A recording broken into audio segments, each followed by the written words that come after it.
काशी में 17 मई को किया जाएगा देवर्षि नारद जयंती का भव्य आयोजन। काशी प्रांत के वाराणसी समेत सभी 12 प्रशासनिक जिलों में 16-17 मई को मनाई जाएगी देवर्षि नारद जयंती।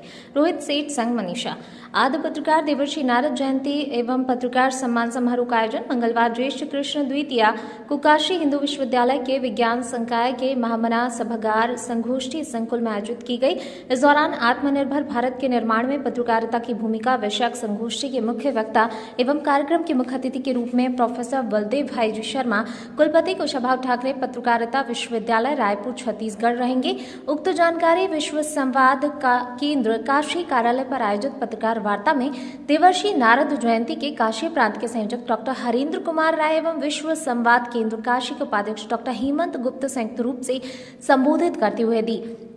वार्ता को संबोधित करते हुए आगे कहा कि विश्व संवाद केंद्र काशी द्वारा आयोजित देवर्षि नारद जयंती काशी प्रांत के वाराणसी समेत सभी 12 प्रशासनिक जिलों में 16-17 मई को मनाई जाएगी। इस दौरान पत्रकारिता के क्षेत्र में विशिष्ट कार्य करने वाले पत्रकारगण को देवर्षि नारद सम्मान से सम्मानित किया जाएगा। ये कार्यक्रम वाराणसी के अतिरिक्त काशी प्रांत के चंदौली, सोनभद्र, मिर्जापुर, भदोही, प्रयागराज, प्रतापगढ़, कौशाम्बी, सुल्तानपुर, अमेठी, जौनपुर, गाजीपुर जिले में आयोजित की जाएगी। वक्ताओं ने आगे कहा, सभी पुराणों में महर्षि नारद एक मुख्य और अनिवार्य भूमिका में प्रस्तुत है। उन्हें देवर्षि की संज्ञा दी गई है, परंतु उनका कार्य देवताओं तक ही सीमित नहीं था। वह दानवों और मनुष्यों के भी मित्र, मार्गदर्शक, सलाहकार और आचार्य के रूप में उपस्थित हैं। पुराणों में नारद को भागवत संवाददाता के रूप में प्रस्तुत किया गया है। यह भी सर्वमान्य है कि नारद की ही प्रेरणा से महर्षि वाल्मीकि ने रामायण जैसे महाकाव्य और व्यास ने भगवद गीता जैसे संपूर्ण भक्ति काव्य की रचना की थी। ऐसे नारद को कुछ लोग कलह प्रिय के रूप में भी प्रस्तुत करते हैं, जबकि देवर्षि नारद के कार्यों और विचारों का अध्ययन करने से सिद्ध होता है उन्होंने विवाद और संघर्ष को भी लोक कल्याण के रूप में प्रयोग किया है। देवर्षि नारद समकालीन महत्वपूर्ण देवताओं, मानवों, असुरों से संपर्क करते हैं और उनके प्रश्न, वक्तव्य, कटाक्ष सभी को सकारात्मक दिशा देते हैं। उनके प्रत्येक परामर्श और वक्तव्य में कहीं न कहीं लोकहित झलकता है। वर्तमान में देवर्षि नारद के अनुयायी के रूप में अनेक पत्रकार मित्र देवर्षि नारद की भूमिका का निर्वहन समाज में कर रहे हैं। समाज को पत्रकार मित्रों की भूमिका का बोध कराने के उद्देश्य से प्रत्येक वर्ष की भांति इस वर्ष भी देवर्षि नारद जयंती कार्यक्रम का आयोजन किया गया है। राघवेंद्र, प्रमुख विश्व संवाद केंद्र काशी। मैं डॉक्टर हेमंत गुप्त, उपाध्यक्ष विश्व संवाद केंद्र काशी प्रांत। आज किस तरह की पत्रकार वार्ता की गई है, क्या उद्देश्य है?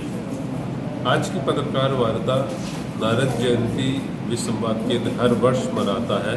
नारद जी को, नारद मुनि को हम लोग आद्य पत्रकार मानते हैं, जिन्होंने लोक मंगल, लोक कल्याण, विश्व कल्याण और सामाजिक उत्थान के लिए निरंतर प्रयासशील थे और निरंतर गतिशील रहते थे। तो इसी संदर्भ में हर वर्ष नारद जयंती के दिन हम लोग एक पत्रकार समारोह करते हैं, जिसमें हम लोग जो ज्वलंत मुद्दा होता है भारत का, जो इस समय भारत का सबसे ज्वलंत मुद्दा है, हमारे माननीय प्रधानमंत्री जी ने कहा है कि आत्मनिर्भर भारत कैसे बने, तो इस पे ही हम लोग चर्चा करेंगे अपने पत्रकार बंधुओं के संग कि किस तरीके से उनका पत्रकारों का और पत्रकारिता का महत्वपूर्ण योगदान हो आत्मनिर्भर भारत बनने में और कैसे सहयोग दे सकते हैं।